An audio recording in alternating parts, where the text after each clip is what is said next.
আসসালামু আলাইকুম গাইস, দেখেন আমি আজকে আবারও চলে আসছি যে আগের বাসায়, যে আমার সতীনের বাসায় আসছি। তো ওনাকে তো সবাই চিনেন, দেখেন ভালো করে ওনার ফেসটা। যে ওনাকে আপনারা খারাপ ভাবতেছেন, আসলে উনি খারাপ না, উনি অনেক ভালো। যে আমার ভালো চাই দেখে মানে আরেক জায়গায় আমাকে বিয়ে দিয়ে দিছে।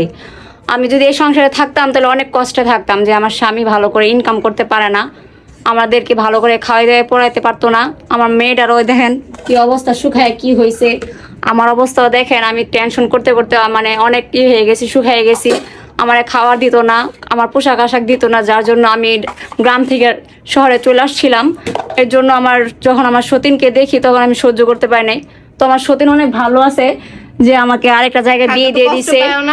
আমি চাই তুমি সবসময় ভালো থাকো, এই জন্য আমি এই বেড়া থেকে আমি তোমাকে দূরে সরাই দিছি। এই ভালো একটা ছেলের সাথে তোমাকে আমি বিয়ে দিছি। এত যদি পাবলিক খারাপ বলুক না, আমাকে সমস্যা কি? আমি চাই তুমি সুখে থাকো, তুমি আর আমি, আর আমার আল্লাহ জানলে হইব যে আমি খারাপ চাইছি নাকি ভালো চাইছি। তো আপনারা জানেন যে উনি আমার ভালোর জন্যই আমাকে বিয়ে দিছে, আমার ভবিষ্যতের চিন্তা করে আমাকে বিয়ে দিছে। এই জন্য আমি যে মনে করি যে আলহামদুলিল্লাহ, যে এখন যার সাথে আছি বর্তমানে, যে হাজব্যান্ডের সাথে, যে ওনার সাথে আছি অনেক ভালো আছি। আর যে ওনার থেকে আমি অনেক দূরে আছি এখন বর্তমানে। উনি আমার লাইফটাকে নষ্ট করে দিছে। এই কারণে বলতেছি যে আপনি এরকম যদি কোনো মেয়ে দেখে থাকেন আমার ভিডিওটা, যে এরকম ভুল করবেন না, যে একজন স্বামী থুয়ে যদি বাড়িতে রাইখা আসে মহিলাদেরকে। অনেকে এরকম করে, ঢাকা শহরে অনেকে এরকম বোকামি করেন যে স্বামী গ্রামের ফালা রেখে আসে, ঢাকায় আসে চাকরি বাকরি করে বা যেটাই করুক। সব পুরুষরা করে না, কিছু পুরুষরা, ঠিক আছে? আপনারা অবশ্যই আপনারা যারা বিয়ে করছেন আপনাদের স্বামীর ক্যারেক্টার জানেন, ঠিক আছে? অবশ্যই তাদেরকে আপনারা মনে করেন আপনাদের হাতে রাখার চেষ্টা করবেন। অত না যে আপনারা তাদের উপর জোর জবরদস্তি করবেন, এমন না ভাই। এই যে দেখছেন এই মেয়েটাকে, গ্রামে সরল সোজা একটা মেয়ে, এই মেয়েটাকে বিয়ে করে বাচ্চা দিয়ে সে এখানে চলে এসে আমাকে বিয়ে করছে, ঠিক আছে? দেখেন আমার মেয়ে এখন আল্লাহর রহমতে অনেক বড় হয়ে গেছে। এই যে দেখেন ঘর ঝাড়ু দিতেছে, অনেক কাজ করতে পারে মাশাআল্লাহ। আমার মেয়েটার জন্য সবাই দোয়া করবেন, জানি আমার পাশে থাকে সব সময়। আর আমাদের ভিডিওটা বেশি বেশি করে শেয়ার করবেন।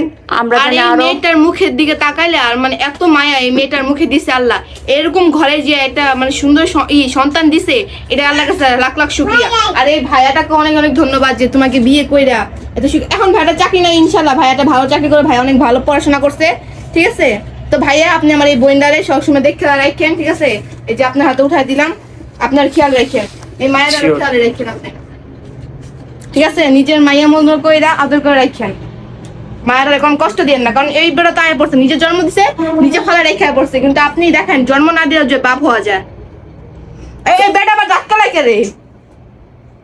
উনি তখন দাঁত কালাইবই, তার কারণ উনি তখন মানে মেয়েদের কষ্ট দেখে পুরুষের যে হাসি পায়, এটা হইছে বাস্তব, ঠিক আছে? আবার আমার হাজবেন্ড বারবার প্রমাণ করে দেয় যে নারীর কষ্ট তার কাছে কোনো বিষয়ই না। আর গাইস আমার একটা ছোট পেজ আছে যে এসকে আফসানা, ওরা সবাই একটু ফলো করে আসবেন আর আমার পেজটা একটু ঘুরে আসবেন। আমি আপনাদের কাছে একটাই অনুরোধ যে আমাকে একটু বেশি বেশি করে ফলো করবেন, জানি আপনাদের দোয়া এবং ভালোবাসায় আমি জানি অনেক ও পেজটা দিয়ে কিছু একটা করতে পারে, ওর মেয়ের ভবিষ্যৎ করতে পারে, ঠিক আছে? সবাই পেজটা ফলো করে আসবেন আর এই ভিডিওটা বেশি বেশি শেয়ার করবেন। যারা আমাদেরকে খারাপ বলতেছে যে আমরা ভিউ কামানোর জন্য এসব বলতেছি, তাদের জন্য অবশ্যই এই ভিডিওটা, ঠিক আছে? সবাই ভালো থাকবেন। আল্লাহ হাফেজ।